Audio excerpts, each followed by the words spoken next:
it's proper weird. So when I did a podcast with a chap. He's got a tool dealership in Shrewsbury. Yeah. And I went to, because he's got the Kramer ride-on mowers, like sit-on mowers like this. I was like, oh, we'll film it here. So when you said about filming it here, it was like, oh my. Anyway, guys, right, and welcome back to another episode of the podcast. We're at Buxtons at the moment, in plusher surroundings than what I'm used to. And we've got Ellis from Buxtons. Yeah. How are you, matey? I'm good, thanks, mate. How are you? It's getting hot. I must admit, I'm looking, it's sky to above us. It's getting hot, mate. But yeah, we need the Veluxes open, don't we? We'll be all right then, mate. It'll be all right, matey. Yeah. Anyway, how have you been doing anyway, matey? All good, yeah. Battling the heat. But, yeah. I've been trying to stay in the office a bit. Last week when we had that heat wave and everything. You had you had a demo day today. What was it? Tomorrow you got a demo. So today I was handing over a stand-on machine. So Ellis have started importing stand-on spreaders. Like seed spreaders. Yeah, seed and fertiliser. So we was handing one of those over at like a country estate kind of thing, because they've got, I think it's something ridiculous, like 40 acres of lawn, and at the moment they're using like push spreaders. So this is a massive upgrade. Yeah. And it's a lot of fun to use as well. I've got to have a little go myself, which is always nice. Yeah. Just zipping round on one of them bad boys. Yeah. It's crazy. Really, is that what you'll be stocking here as well? Yeah. So to be honest, things like that, we don't tend to keep a lot of them in stock just because it's a little bit niche. Exactly that. It's a really niche item. But we have a good relationship with Ellis, as we do with like all of our brands. Yeah. And we went out, we did a demonstration a couple of weeks back. It was ordered pretty much on the same day, and then handed it over today. So it's one of those things that we don't keep in all the time. But yeah, they look cool as well, don't they? Yeah. It's like that big Weebang stand-on, remote control mulcher. They look cool, and to the right person, they'll snap it up, won't they? Yeah, definitely. It's all about like suiting people's needs. I mean, like the stand-on spreader today, for example. I mean, like they could use a tractor, and they will use a tractor for like some of the bigger areas. But you've got some where it's like an acre of orchard, so you've got to get in between trees and things like that, and it's just not practical with a tractor with a big massive hopper on the back. So a stand-on is just like perfect. You get that manoeuvrability and everything. It just cuts down on manpower as well, I suppose. Yeah. Like paying somebody to. No, it's crazy, isn't it? Yeah. I think a lot more places are starting to see that benefit, aren't they? Of getting a machine. And I was talking to you because you asked me would I get staff. I believe in tools and equipment. I believe if I can buy something to make it easier, I will. Yeah. Every day of the week. And I think when people look to getting staff, I think it comes to a point where you need staff. But for me, I would buy machinery. I would get, if I've got big lawns to do, opposed to, ride on it, even with a customer's ride on or push mowing it, I'd get the 30-inch mower and I'd get a stand. I'd do everything I can to speed up and make myself more efficient. Yeah, if you can increase your capacity to the maximum before you have to take somebody on, it's always going to be a benefit. Yeah, like you don't have to pay machines sick pay. You don't have to pay national insurance on machines and that. I know with Kress, they've got the Voyager coming out, but I think Toro, if Toro got an AI with a. It's like you plot it and then the mower, but it's like a dedicated. I think Kress is dedicated, like autonomous. But I think is it Toro? They've got one where you've got the Sabo one and a Stiga one as well, and ones like Ramo, things like that. They've got like they're technically like semi-autonomous machines. So obviously you've got the fully autonomous like robots and stuff that we sell into like golf courses, estates and things like that. But then your semi-autonomous machines are designed to sort of work hand in hand with a gardener. So you could, for example, you and a contractor at a school, you can have your semi-autonomous machine looking after all the grass while you go into the hedges or the tree work or whatever it might be. And that's the sort of main appeal of them. Instead of sending 2 people out in a van, you send a person and a robot out, kind of thing. It's it's interesting. See, that's where the route I would go. Yeah. Obviously, it's a massive outlay, but if you've got, it's having the right work. If you've just got sports fields all day and big open areas, then that's brilliant, isn't it? Yeah, You can get definitely. that little autonomous mower. It's not, like you say, it's not going to corn sick. It's from a good brand, so you'd factor in downtime. Yeah. Get it serviced, and for me, that's what I would do. Yeah. It would. I think there's going to be. It'd be interesting to see if they do like a bridging version of that. Yeah. Because I know the Voyager, I think it's like 50 or 60 grand. Mm-hmm. And I think if you could do a smaller, to be in that technology, say on something like this, and like meet in the middle, I think a lot more blokes would be up for it, I do. Yeah, I think so too. I think so. So you've been here 2 years now. You said to me previous that you used to have a gardening business. Mm-hmm. So should we jump right back in time? Yeah. So this is like 16-year-old Ellis Yeah. leaving school. Yeah. So have you always had like a outdoors country sort of thing when you're at school, or just go on, what did you do because you don't look, how old are you? I'm 28. Oh, you don't know. Yeah, you don't look very old at all. So I'm thinking I've not got many years. So you left school, what did you do? Yeah, so I went to sixth form, which didn't really work out. So I went to college, and I studied film basically. Okay. I did a diploma in film, and then I got into university. I went to university and did like media and communications, and the goal was at the time to work in something creative, I guess. Yeah. Weren't so much like the outdoors. But I graduated during COVID year, so the plan to get a graduate scheme job sort of fell apart because nobody was taking on grads during COVID. Crazy time, wasn't it? Yeah, it was mad. So I sort of came back home from uni. I was asking around to see if anybody had any work, and one of my best pals said, my dad's after a lad a couple of days a week. I said, yeah, that's great. He said, he'll pick you up Monday morning. To be honest, I didn't even ask what the job was. I just said I'd help out, and jumped in the van. And I said, what are we doing today? And he says, well, you're going to be on the mower. And I was like, cool, okay, sweet. So started helping out my pal's dad a couple of days a week. And he said, look, I'm in a position where I'm looking to start slowing down my work as I'm a bit older. You're in a position where you've got a good opportunity to start something up yourself. I can give you a contract or two to sort of get you up and running. I'll give you a list of stuff to go and buy. Go and buy a mower, a van, a strimmer, hedge cutters, all the rest of it, and we can get you set up. And I did. So I just bought a van, bought all the kit, and then started off by myself. Did it for a few years. How long were you with? So that first day when you found out you were mowing, what was that? What was that like? Because obviously you've gone from. I was talking to somebody about this the other day. It's like working in this like industry. Yeah. Well, just working outdoors it's a lot different than just being inside. What was it like that first day of just pushing? It was great. I was just really worried about cutting in a straight line. That was my biggest fear. Yeah. But once I got the hang of that, I really enjoyed it because I've always tried to be like physically active and stuff like that. So it was nice getting the steps in, being outdoors, and I really got on with the bloke anyway. So it was like, it didn't feel like work. It was great. It was it was really nice.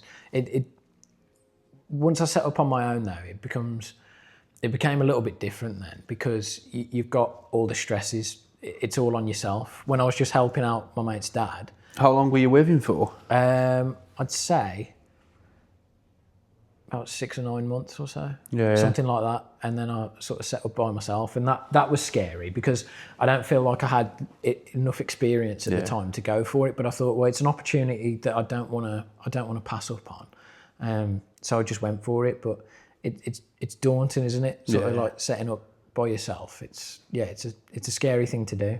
It's that safety net, because for me, I had a full-time job, so I did bits of work on the side, and that was daunting anyway, but I always had that safety net. But I remember leaving my job to go fully self-employed, like fully, no safety net. Yeah, it's blooming daunting. It really is. So, were you doing? So you did 6-9 months with him. Mm-hmm. Was that just mixed maintenance, commercial? Yeah. It was all commercial. He only had like 1, maybe 2 domestic jobs that were with him like from the start, basically. But the rest was all sort of like property maintenance, so like your industrial estates, stuff like that. And then it was mostly like blocks of flats and things, just big open spaces, to be fair. Is he still going now, or did he wrap up? Yeah, still comes in here, still chat to him, still buys all his stuff off me, which is nice. He proper gave you a leg up, really. Yeah, massively. I genuinely, I can't thank him enough, because the thing is, if I hadn't have started with him, I wouldn't have started up by myself. I bought all my kit from here. I wouldn't have even known that Buxtons existed if it weren't for him, because he's always shopped at Buxtons. And then I would never have got this job without him. Like, honestly, depending I on massively. How you look at fate, if you do believe it or you don't believe in fate, it's as close to it, isn't it? Really, Yeah. Like it's as close to the the universe lining up. Yeah, definitely. Well, it's crazy. Yeah. So I did the maintenance business for a couple of years, and then I met somebody else on a job, and we sort of got on. She was doing like lawn care stuff, like we scarifying, aerating, fertilizer treatments, all that kind of stuff, and it was something that I was really interested in.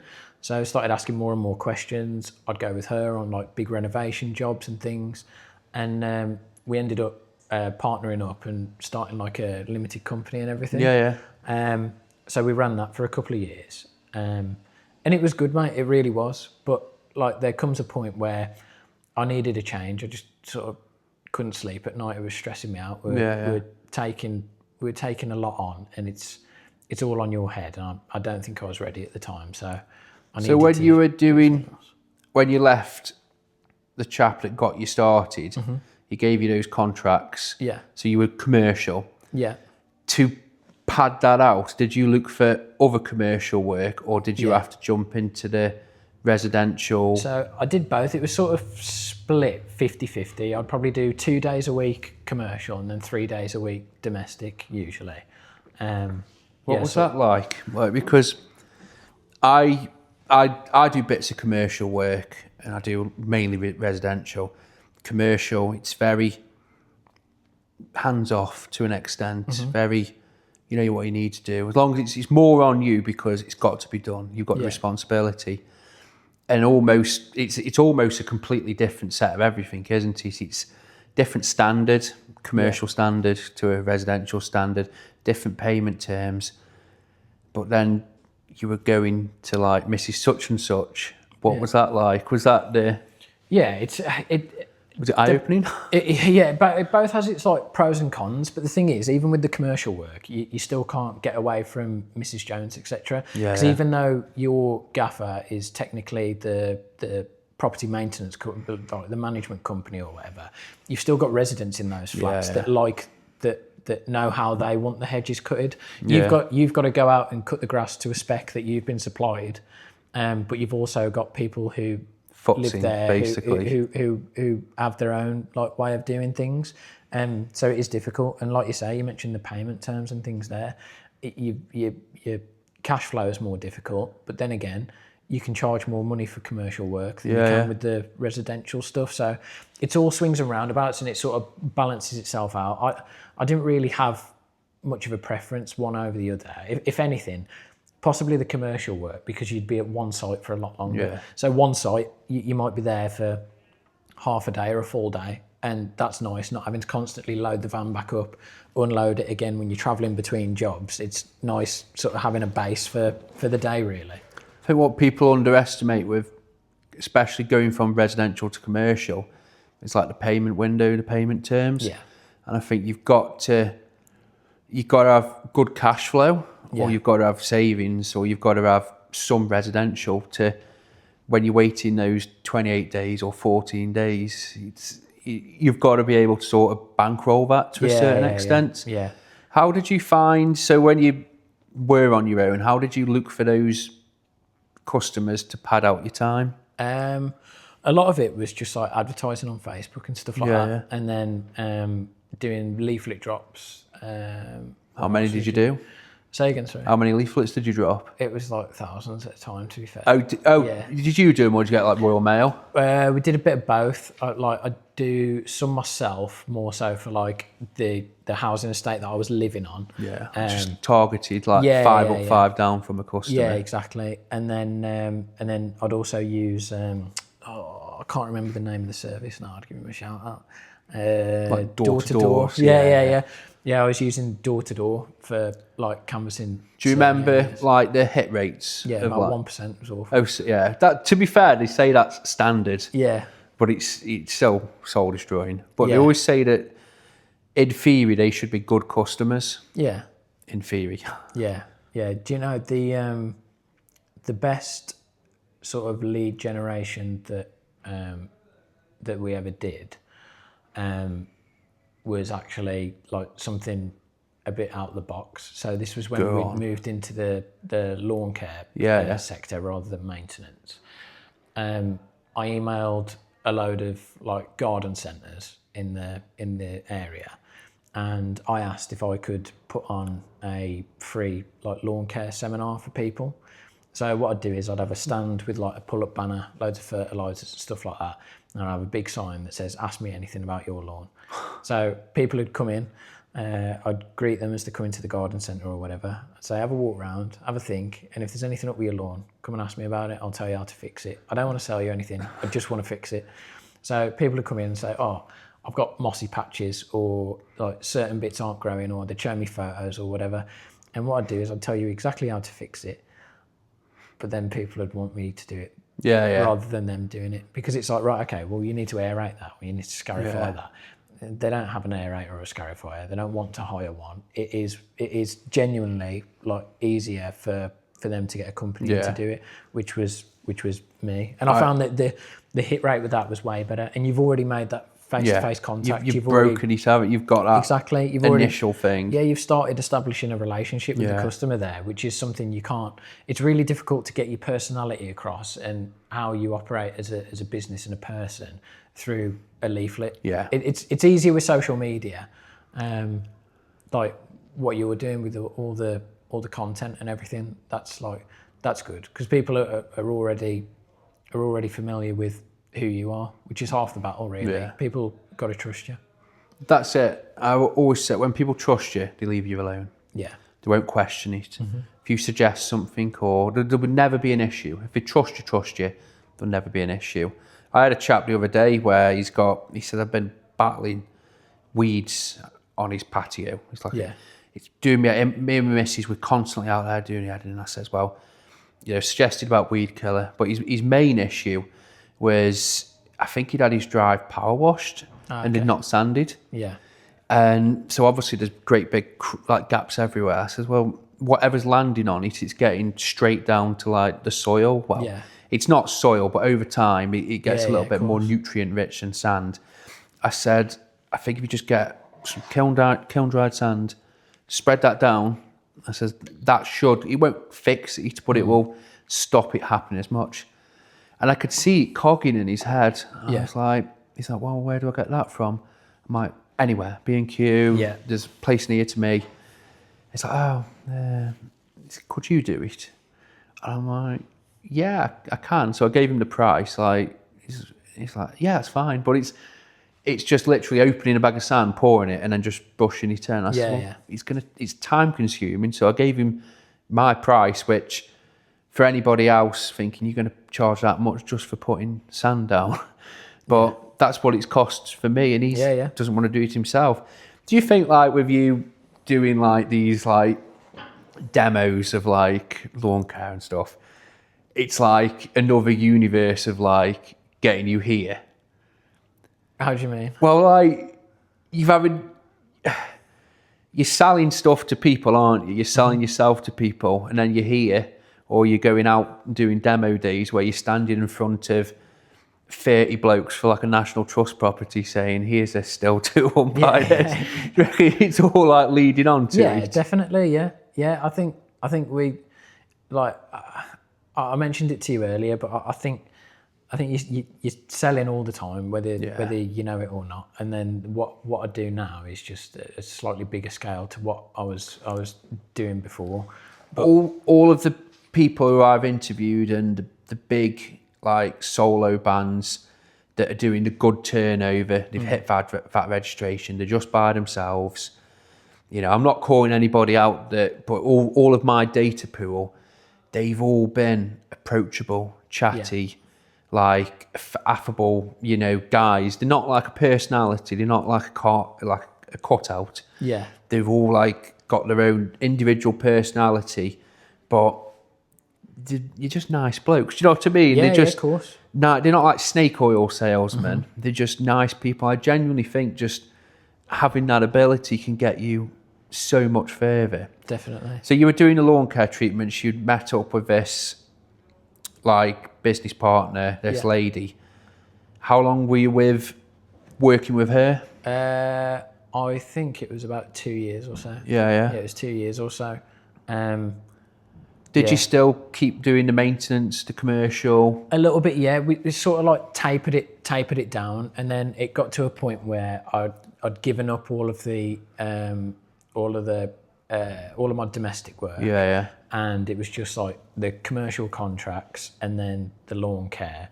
And then we started doing a lawn cutting service for our treatment clients. And that was really effective, but there was a lot more margin in the treatments. Yeah. So we were trying to taper down the lawn cutting and up the treatment thing. And it just sort of stalled a little bit. It was really difficult to balance and get new business. That was probably the most difficult thing. Do you think by the nature of it, it's like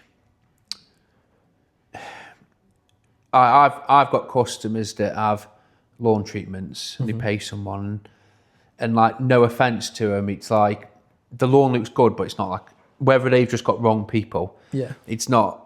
Do you ever think with that side, it's the first thing to get cancelled? Yeah. And that's like the biggest thing. Like if there's a recession or talk of a recession, or they're down the pub and some bloke sneezes and it sounds like recession, they're like, we'll cut back. We'll tell Ellis to skip this one. Yeah. It's exactly that. It is the first thing to go, because if you love your garden, then you're going to want a gardener. You're going to want somebody to treat the lawns. Yeah. But if you're not able-bodied, you have to have a gardener. You have to. Or you've got a big property, you can't manage it yourself, you have to have a gardener. You don't have to have the lawns treated. Your side's luxury, my side's necessity for people. Exactly to an extent. Exactly that. And that's the most difficult bit, because all of a sudden your customer base goes from a really wide sort of like scope of people, because almost everybody has a garden. Yeah. It whittles it right down to people who have a garden, really care about how their lawn looks, and has a surplus of money. Yeah. Which is it's a niche. lot. It's a lot more niche, and trying to like target those people through like your advertising and things is more difficult. And especially if you've sort of pigeonholed yourself into, we only do treatments, we don't do general maintenance and stuff as well. If anything, it's better to I guess be trained up on it and have it as another service that you can bolt onto your business kind of thing. That's how I've always structured my business, is not be the jack of all, master of none, but offer a wide spread, because I think people like it all in-house. People don't want to get free quotes for a lawn guy. They don't want different people coming to the property. They don't. They just want it all, as I said, within one house, really. Yeah, definitely. So now you're selling equipment, and you know good equipment. What was the first equipment? So you said that guy gave you a list. Yeah. Do you remember the first stuff? Yeah, I do, yeah. What was it? Yeah, I'll tell you exactly what I bought. I bought a Toro 22280, their commercial walk behind mower. Yeah. Rapid. Yeah. Like absolutely fantastic. They're like proper lumps, but they're good mowers, aren't they? Yeah, it was absolutely brilliant. Never missed a beat. It was fab. And then I bought a Still multi-tool. Yeah. Because I originally planned to buy a smaller van, because I was really scared to drive a big van. So I bought the multi-tool thinking I'll get a smaller van and I'll just swap all the attachments out. I ended up buying a bigger van and got over the fear. But that multi-tool was absolutely perfect. Yeah. It was great, especially because there was only one of me. I don't have to take a strimmer, a hedge cutter, pole saw, like everything. Yeah. Just swap the heads out. So I started saying where I've got the combi tool. I think it was a 94 RCE. Exactly what I had. Yeah, cracking. Honestly, and combi stuff. No matter if you buy the Kress, the Still, the Ego, get a combi tool. It splits down. They're just good, aren't they? And there's no drop off in power or performance. And like you say, you can be pole sawing one job and then strimming with another. Yeah, those were the main tools in my arsenal. And then I needed a mower with a roller on it. Yeah. And I bought a Still RM545 VR. Which was like, it was great, but you've got to understand with a machine like that. The Toro, for example, I mean, I had it serviced every year and I broke a cable on it. Yeah. Other than that, it didn't need a single part. Yeah. Whereas the Still, because it's a domestic machine, I knew that going into it, you just have to be prepared to replace parts every year. See, I had 2 of them and I absolutely obliterated them. I think one of them had it just wore out. It didn't break. The drive went on one of them. Yeah. I think I had one warranty issue on the second one. That was when they swapped over because they changed like the engines, didn't they? Did they go from Kohler to Briggs and Stratton or Briggs and Stratton to Kohler? They swapped engines, I think. Yeah. I noticed a difference in quality as well. But you know what? Considering a homeowner, like I was mowing, you cut a hedge and you just thrash it down with a mower. I was like mowing clippings up and like doing like fierce cuts. Honestly, it had so much abuse. And I will, if people say about starter mowers, I'll always push towards even though the homeowner grade, because they are genuinely good mowers. Yeah, they are. They are. So how long did you do with so you did lawn care, how did that sort of wrap up? Did you say, Luke, this isn't working, or did pretty just much fizzle? So, I think I wanted an exit, and I was sort of like coming up with an exit plan because I think I wanted to try something different. I wanted to go and work for somebody and see what my quality of life's like, because having my own business, I just don't know if it's something I'm not cut out for or whatever, but like I just couldn't sleep at night, mate. Yeah. It was just a lot to handle. So I was looking for a sort of like exit plan, and I saw the job come up at Buxtons. I knew Buxtons, so I came down in person, handed my CV over in person, said hello, introduced myself and everything, and I got called in for an interview. And then once I got the job, I had a chat with my business partner and just said, like, look, I'm thinking about doing this. And it was just, it was fine. We've got to do what we've got to do. Yeah. And I don't regret it, to be fair, because I learned a lot of lessons having my own business. And one of the lessons I learned is I'm much more suited to a role like this than doing everything. Did you ever get to the point when you had staff with the pot, or was it just you and your business partner? No, just me and my business partner. And then when I was on my own, I'd bring people in for like big jobs or whatever. I used to have my dad help me out, like, so you like 1 day a week. Roles are reversed. You got picked up and you didn't know what you're doing, and you're pushing a mower today. Yeah. And then you were like getting somebody else. Yeah, pretty much. Yeah. It was good, mate. Is she still going, the lady? So she sold because she was moving to like a different area, and then I think she might be doing a little bit of the gardening and stuff on the side. Did she sell around the? Yeah, kind of. Yeah. So we were part of the UK Lawn Care Association, which is great. If you're an independent lawn care company or whatever, like you want to get involved, it is fantastic. The amount of support and stuff you can get there is genuinely unreal. And there you've got like companies of all different kind of sizes, but they're all UK and they're all independent. And some companies would just buy other companies. So you can if you ever need to, especially like set up or whatever. The treatment side, because it's on a plan and it's got a structure and it's regular. It's so easy to you've got that tangible asset, haven't you? Yeah. You have. And like I said, so did you, Did you miss was there ever any regret for you? So because you said to the lady, I'm thinking of giving it up, but in all reality, you'd made your mind up. Yeah. Did you ever think after, like, I'd go back to it, or I wish I could? No, I think in hindsight, there's maybe things that I'd like perhaps do a bit differently, but I don't have any regrets. It's like, it's really nice being like in a place like this where before, when you have to wear every single hat in the business. Yeah. Right now, if my laptop breaks, IT specialist sits next to me. I literally pass the laptop over and say, please, can you fix that? It's so all-encompassing though, isn't it, by being by yourself. I don't know what's worse, whether to be by yourself or to have a business partner, because like you're doing two things, aren't you? You've got two people to keep happy, two people to sort of support. Yeah. Even it's like, it's still lonely though, because one of you is in the office, one of you is on the road. It's still a lonely job.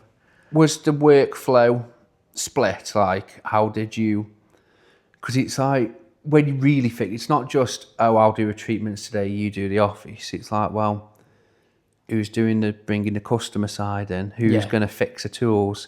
Yeah, who's, exactly. You know what I mean? Who's going to do pay invoicing? And you have to do a bit of everything, even still. Yeah, you have to do a bit of everything. Did you reckon you worked, in hindsight, do you think you worked well together? Like, because you've got your strengths. Yeah, I think so, yeah. And we got on really well. It's just, it changes in circumstances mean you got to do something different. Honestly, I am a big believer in you've just got to do what you've got to do. Yeah. You've got to keep yourself happy, because at the end of the day, if your art isn't in it, it's not fair on the other. And I would rather someone say to me 3 months before it all goes to shit, like, Luke, this isn't going to work. Yeah.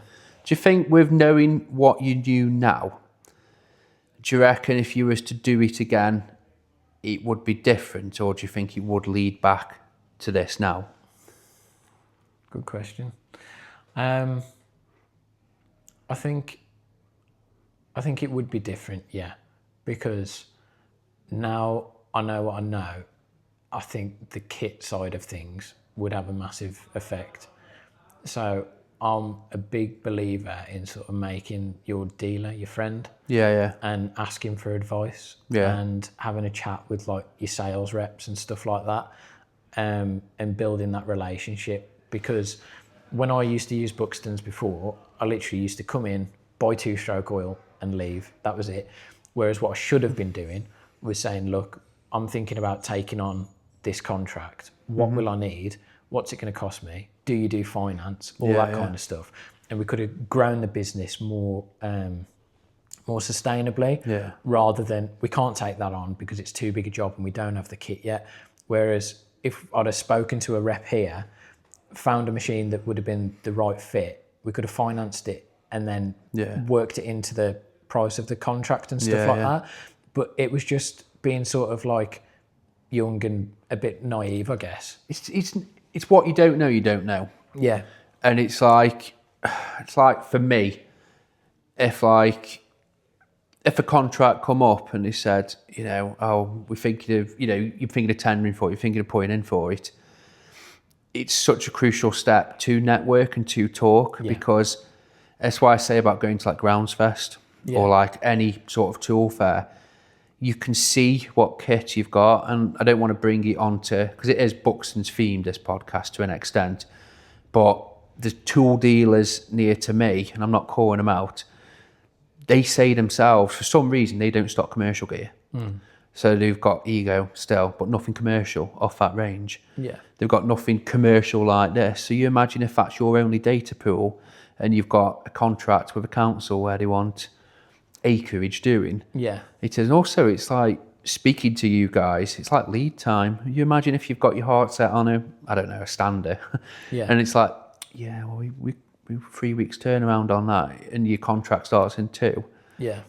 Well, I am a big believer, and I used to be quite insular in how I ran my business, as in doing my own research, as in myself, like Googling and looking at stuff.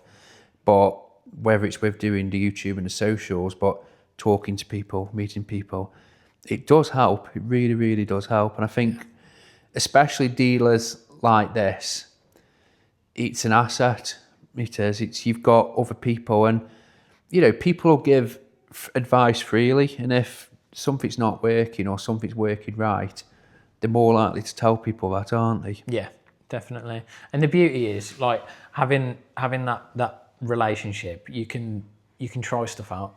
It's like we've got like a demo fleet. Admittedly, we don't have absolutely everything that we sell in the shop on demo, but we work with our manufacturers and stuff like that. So if there's something that we haven't got on demo, if we've built up a relationship, you call me and say, I really want to try this thing, then I'm going to work myself to try and get the manufacturers to bring it out so we can explore it together, kind of thing, Or even an alternative. Right. You might not have a demo stand or something, but you might have another make, and then you're familiar. So we may as well plug it. What have you got on demo at the moment? So if somebody needs something, what have you got? I've got one of these, to be fair, the Mighty Toro 4000 series. So this is like a proper commercial zero turn. I've got one of these, and I've got a Toro. I love how you've sat on the bigger one and given the bigger one as well. Yeah. I just like the comfort of this one. You've got like the suspended platform on it, and like you can't get a comfier seat.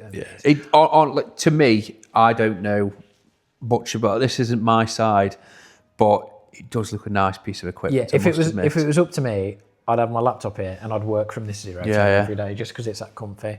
So we've got this, we've got the stander, we've got an Ego zero turn, we've got a shed load of like still battery equipment, we've got some Husky battery equipment, I've got robot mowers that are like demonstrators, and then a lot of the other stuff does tend to come from the manufacturers. I had a Weebang flail as well, but I've literally just sold the demonstrator. Would you get another one back on demo? Or? I'm thinking about it, but I didn't take it out as much as I thought I would. Yeah. Because it's a bit of a niche product. And there's, it looks cool. Yeah. It's a great machine. It really is. Like they are good, but it's having one of those in the showroom and taking it out 3 or 4 times a year. It's a bit much. Like whereas the robots, for example, I mean, like the demo diary is constantly booked. Constantly. It's just they're always out.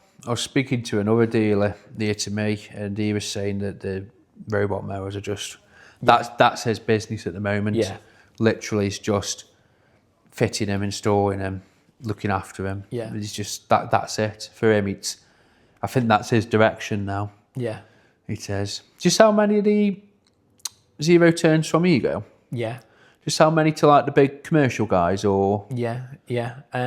Not so much councils because they don't have a ROPS bar like this. Yeah. But National Trust. Oh yeah. Because National Trust in estates and stuff where people are like sort of like being conscious of the environment and everything like that. So especially National Trust. The odds are they've already got Ego batteries anyway, and that Ego zero turn is so well priced that it's just a no-brainer. Have they still got the battery offer on at the moment? Yeah, exactly. They're a well-priced machine. And I think they're doing a commercial version, aren't they? They are, yeah. I took one out on a demo a few weeks back, and it's really good.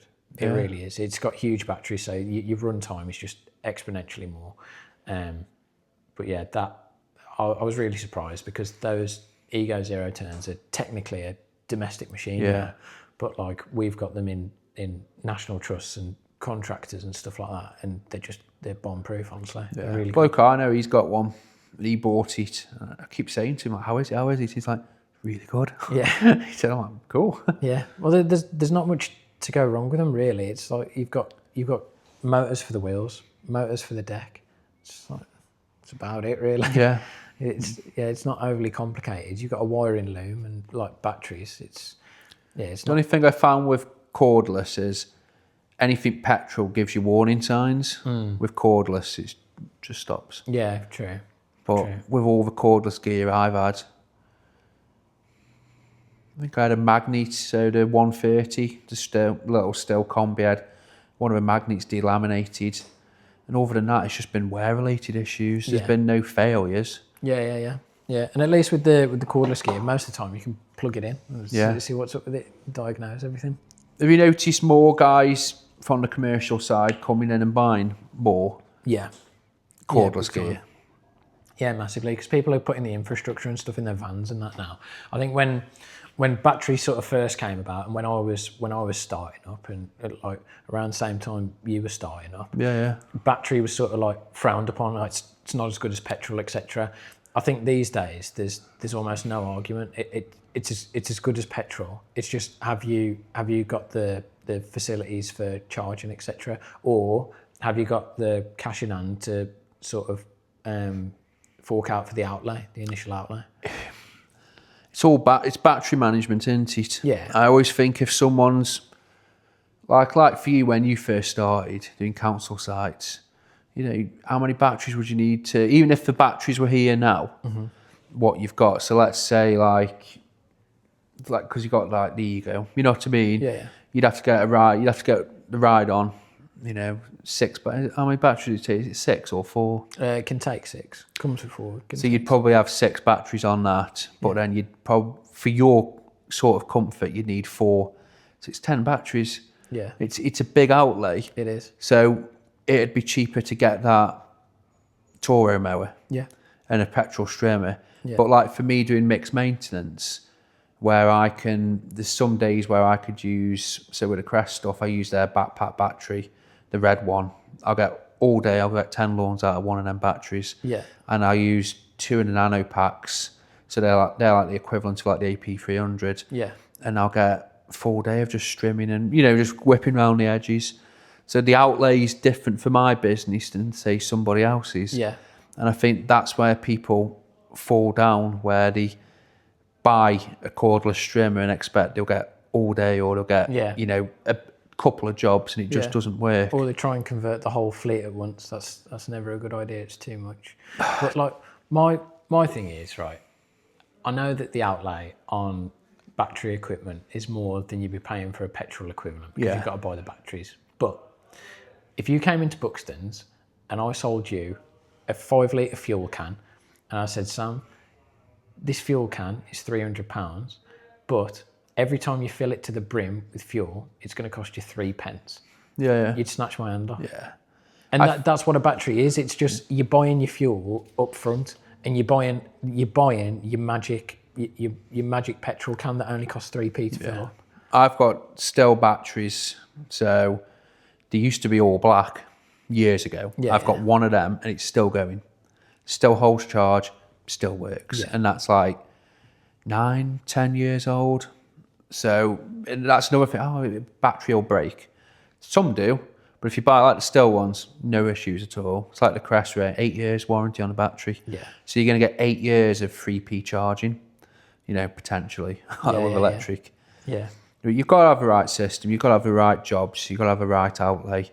But, it's like you'll never spill petrol on someone's drive. Yeah. You know what I mean? Yeah. The only issue, but I've asked every cordless gardener this, the only issue is if you lose that £300 petrol tank, all of them savings are gone. Yeah. But I've asked people, have you ever lost a battery? No. Like, I've left a battery behind, but I've always got it. Yeah. And for the most, like I said, I've started out with them and they're still here. Yeah. Do you reckon if you were, doing it again now, do you reckon you'd be all cordless, or do you reckon you'd still be on the, because the Toro have got the commercial battery. Yeah, they have, yeah. But again, with your runtime, if you're pushing that thing all day, you're going to need a lot of batteries, aren't you? Yeah, yeah. I don't know if I'd be all cordless. Yeah. I think my mower, I would start off with something petrol. Yeah. Just so I've got something super reliable for like literally every day, all day use. The stuff that you pick up. Yeah, my hand tools would all be battery, and then I would be looking to change the mower to battery. That's what I'd do. Yeah, I agree. That's the same for me. I've tried a few of the different commercial mowers, so the cordless mowers, but that backup of that petrol power, it's like a cordless commercial grade mower will do you 95% of the time. Yeah.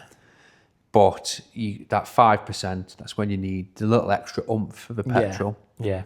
And the thing is, it's still getting better all the time. I mean, like, you've got tabless batteries starting to come out now, that's a massive development. They've been in the construction game for like God knows how long, but our industry is just starting to pick up on them. You've got the still all pro stuff coming out soon, which is it's a massive game changer. There's leaps in technology like all the time. Things are just getting so much better. You can buy this machine with in battery version. It will run for like 8 hours. Yeah. You can get a full day out of a zero turn. You can plug it in like it's a electric car. It's the tech's Morrison's. just getting so the tech's just getting like so much better, honestly. Have you noticed the showroom here change over the years? Yeah, and it's changed a lot. Like, so this year is our 65th anniversary. Shop's been going 65 years, thank you.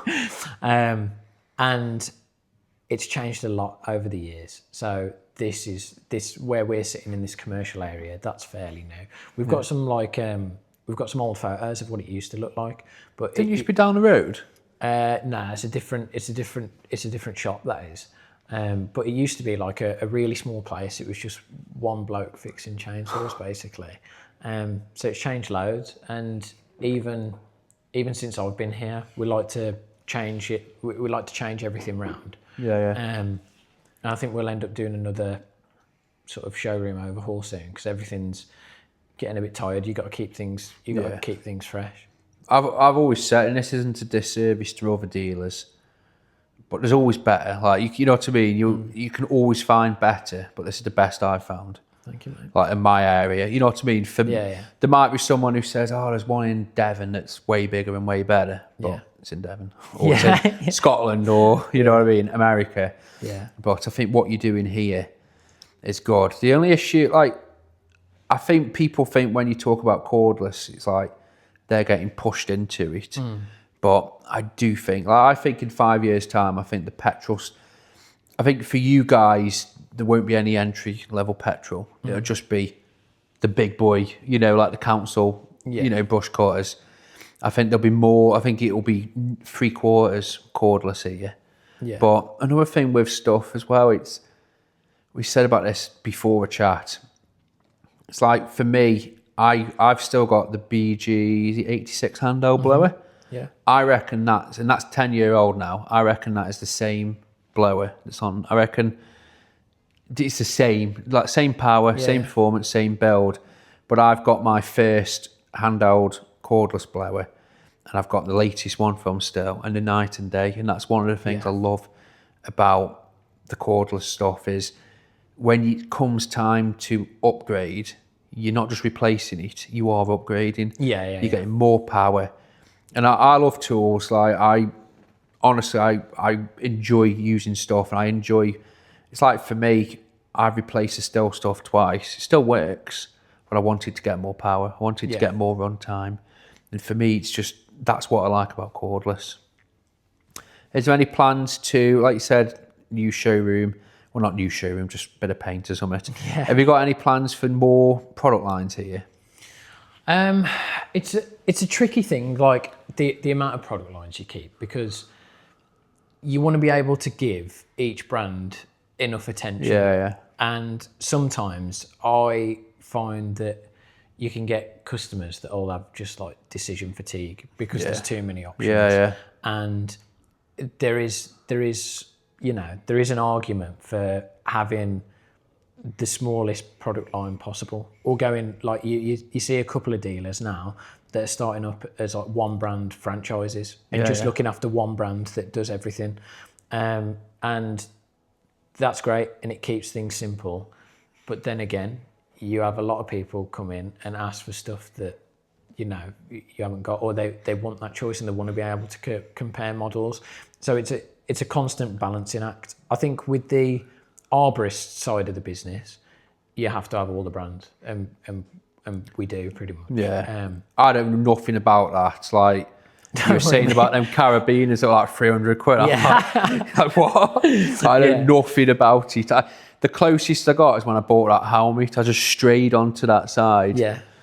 Really well. Do you reckon you'll go more down the commercial route here, or because like when you look at most of the stuff, it's more commercial. Yeah. Do you get many homeowners coming in for stuff? Yeah, or? of course. I like most people who I'd say it's almost 50-50 between like your commercial users and your homeowners. Because like everyone I see come in, I think I saw like one guy like dropping his mower off, but everyone else is like tradies. Yeah, It's just blokes. You know what I mean? There is a lot, and I think, to be honest, a lot of that's coming from the arborist side of the business. Yeah. Like we have like arborists coming in all day, but I think pretty much the reason for me joining Buxtons is to grow that sort of commercial side of the business, which I'd like to think is going all right so far. I think it is. The impression I get is this is the commercial dealer. Yeah, it is. That's good. The only thing I'd say, and I wish you added the product line, is Wolf Garden. Okay, yeah. It's I think a lot of gardeners use it. I know it's a homeowner brand, but it's like you said when you bought your combi system, you didn't want a million of everything. Yeah. Like there's blokes that have a million, a rake, like they have different versions all with the sticks, but the Wolf Garden stuff, I like it. I think a lot of people use it as well. Yeah, true.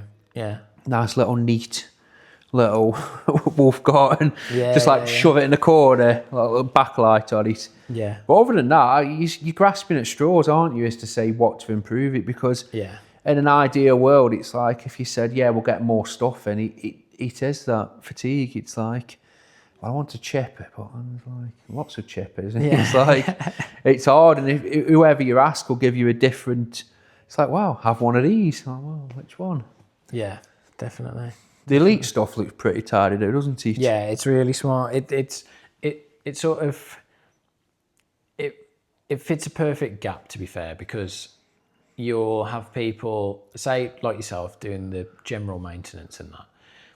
A lot of your work will be leafy sort of green waste rather than like your sort of logs and branches and things.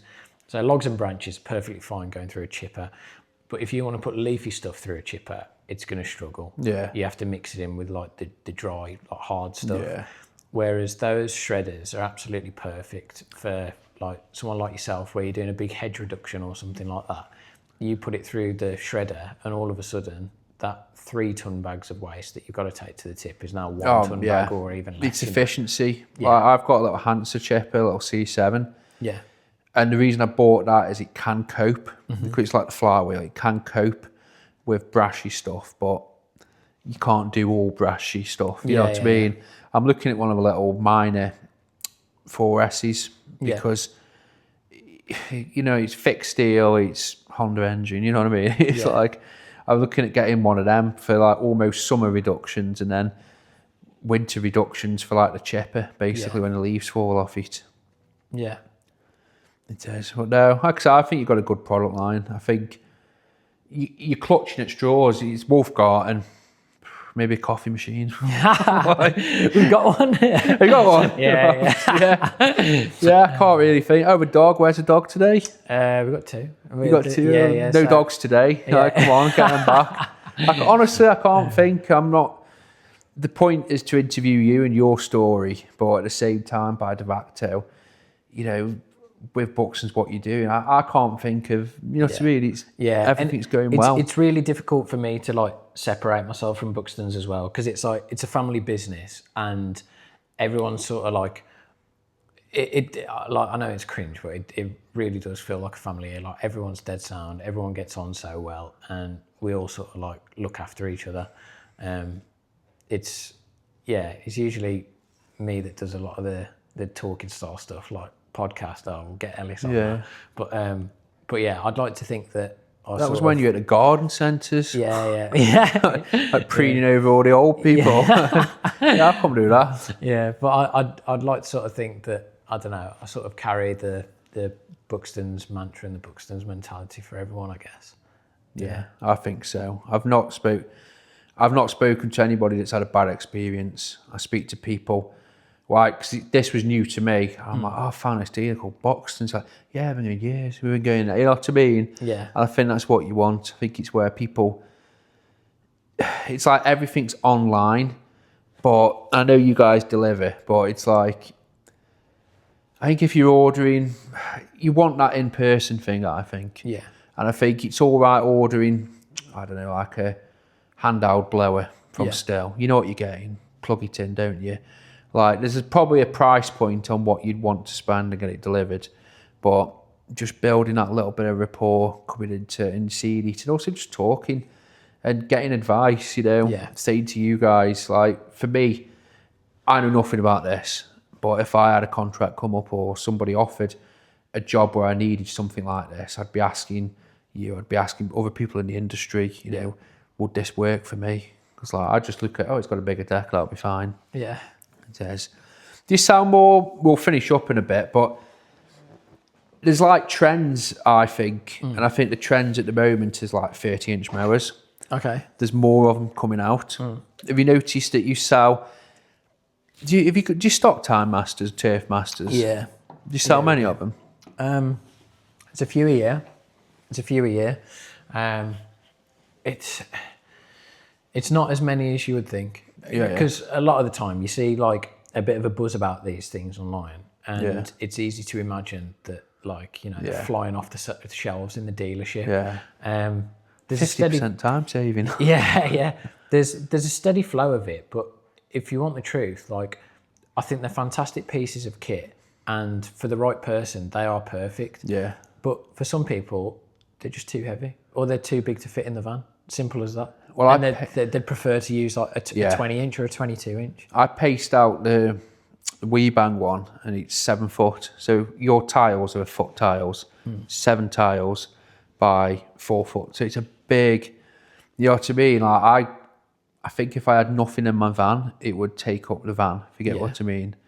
So it's time savings as well. Yes, it's big it's good on big areas, but if you've got to do a lot of weaving about, I don't know. Like I said, for me, there is jobs that I would benefit from a 30, and I would look at getting one at some point, just to sort of nip back on that time. But I think some people do look at the 30 and think it'll save time on every job. Yeah. When I don't think it will really. But they're a cool thing though, aren't they? They look cool. Yeah, they certainly are. You look boss pushing one of them around on Mrs. Such and Such's lawn. So is there anything? So I normally ask this. So when you're not working, what do you like to do in your spare time? What do I like to do? I listen to a lot of podcasts. I like going out with my dog. I like going to the pub. I like spending time with my missus, my family, you know. I like going to football. Is that the one with the round ball? Yeah. And to be fair, I do actually love gardening. Do you? Like, so I look after. I only do my own garden now. But have you got a sick lawn with all your lawn care experience? It is nice. I'm not going to lie to you. It is nice. What mower have you got? So I've got an old Honda that I had from here. Somebody was buying a new one, and they said, you can scrap this one. And because I just bought the house, I asked if I could have it. It's a 2003 Honda, and I tell you what, it is brilliant. Yeah, it is absolutely brilliant. Like, it didn't miss a beat. When I was going to ask you about the mower, I honestly would have thought you were like selling the mower or something. Nah, I was like, wow. Nah, maybe one day, but my lawn isn't flat enough at the minute. But yeah, no, I do really like spending time in my own garden, just making it nice, and I love my barbecuing and stuff, you know. So it's nice to get out there and do it. It sounds like this job's done you the world of good in terms of you enjoy it more, you know what I mean? Yeah, definitely. You know, you enjoy it. And it is hard, like, you know yourself, like, you live and breathe this job, like everything's on you. It's like, you can't help but take things personally. You know, did you ever have any problems with customers? Did you ever have any like big doozies, or is it just the run? Because like every single month someone cancels. Yeah. Every single month is an issue. Every single month. Don't get me wrong. Every single month you meet someone fantastic. Yeah. But did you ever have any like stinkers or like people bump you? Nah, nothing major, you know. But you just get. There's always just difficulties. Like we had a couple of customers that, like, say when I was on holiday and my business partner had to cut the lawn or whatever, we'd be using the exact same mower on the exact same height, going the exact same way, and they would still say that they prefer one person or the other person doing it. And if I showed you the photos of the lawn on both times, you would not be able to tell a difference. There will be no difference. It's people. Yeah. So that's the only difficulty really. Other than that, like we're fairly selective with our customer base, I guess, just to make sure you're getting that right customer. It's one thing, you know, spending all your money on ads and getting like a load of leads in, but if you're not getting the right customer base, then what's the point? How did you filter that out then? So primarily by doing the lawn care, you're sifting it out, aren't you? You're getting that need, that, well, it's a want, isn't it really? It's not I need it. It's like the luxury customer. So that filters so many out, doesn't it? But at the same time, you get that mix of tight buggers, unrealistic, you know, like... Site survey, that's the key. Site survey. So you can measure it online, but you go and do a site survey, take soil samples, everything like that. So you can test the pH, you can test the moisture level, you can test all of that kind of stuff. But also it gives you an opportunity to have a chat with the person that you're potentially going to be working with, and see if they fit the they fit the ethos of your business. So, right, there's a lot of ignorance on my part. I just assume, right, so that's blown my mind. So, when you said lawn treatments, I'm not meaning to like put it right down. I was picturing maybe Green Thumb do, maybe the other people do this, but I'm just picturing a bloke, someone saying, I want a greener garden or I want a better garden. And blokes just, or women, you know, all sexes, they can come, just spray something and go. Yeah.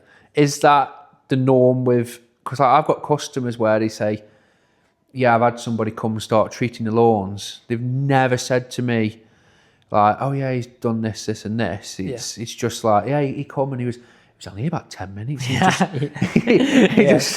just, because they're asking me about it, does that seem right? I'm like, I don't know. And I think that can be the perception of it, but there's a lot of science involved. Like what you don't see is that the lawn care company behind closed doors will have literally like put together a menu of different fertilizers for each like bit of the season, tailored to whatever your soil needs, because every piece of soil's different. So it's whatever that soil will need. Everything's like calculated. I'll say it because I don't want you to say it, but in my experience of people in my area, this is me saying this, not you, but there's always people who have it and then they always end up bollocksing the lawn up.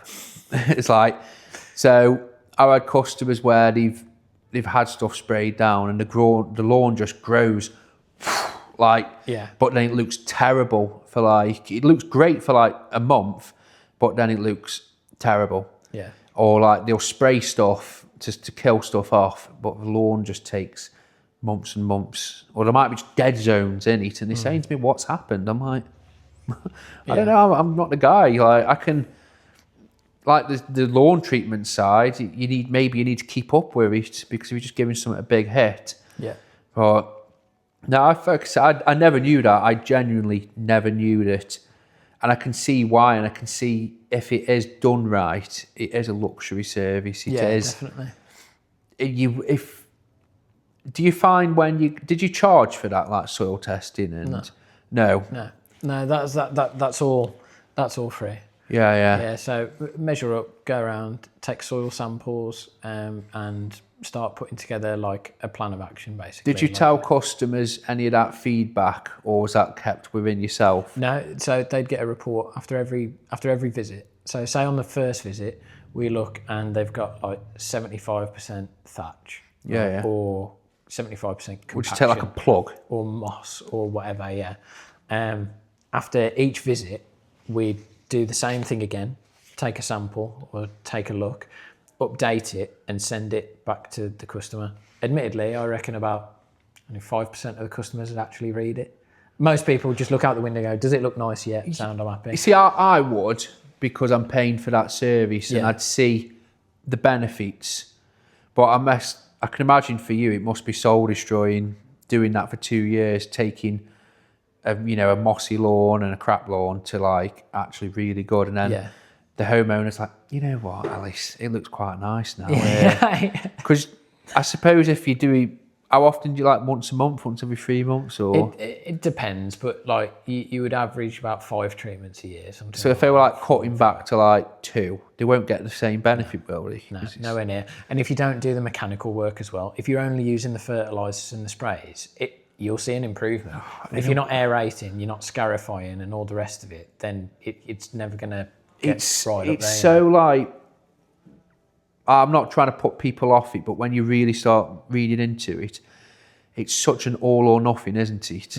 And the customer, by them cheaping out, because again, like it's when they're cheaping out, it's sort of, in a weird way, as horrible as it sounds, you probably feel better off just say, actually, we'll do nothing. Because by doing the least or half, it's never going to be the same. You know what I mean? It's never going to be still. They're always chasing what they used to have, but they can't have it. Yeah. I know what you mean. Yeah, it is better to just have a consistent sort of plan in place. But then the thing is, when you have a summer like we had last year, where there's an absolutely massive drought, all of a sudden you're, instead of feeding every like 6 weeks or whatever, it's now we can't feed because it's too hot. And burn it, won't it? Yeah. Or it's burnt, so therefore we've got to do mechanical work to try and get it back. It just like throws things out of and whack. Again, fluctuating price, I suppose, isn't it? Yeah. Like there's the difference.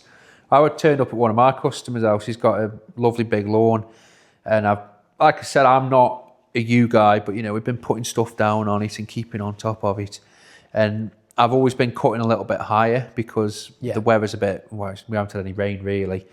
And he's had this guy stopping there, and he's mowed the lawn, he's scalped it, and it's like burnt all the way around the edges, and it just looks awful. And I was like, I rung him up. I'm like, look, I don't want to fall out with you on this, but this guy that's doing it is a doing you a favour. He's not. Like it's mean I've turned up and there's no work, but 2, he's actually doing more harm than good because you can see where the deck is like cut.